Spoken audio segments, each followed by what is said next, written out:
துருவல், அரை கப் பால். முதலில் நாம் அவலை நல்ல தண்ணீர் விட்டு கழுவிக்கொள்ள வேண்டும். ஒரு முறை இந்த தண்ணீரை வடித்து விட்டால் போதுமானது. நாம் நல்ல தண்ணீர் ஊற்றி கழுவி தண்ணீர் வடித்த அவலை ஒரு பாத்திரத்தில் போட வேண்டும்.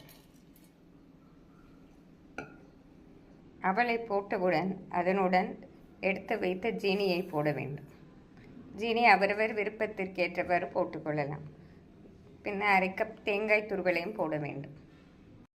இதனுடன் நாம் எடுத்து வைத்திருக்கும் 1/4 டம்ளருக்கும் குறைவான பாலை சேர்க்க வேண்டும். இதை நாம் கிளறி விட வேண்டும்.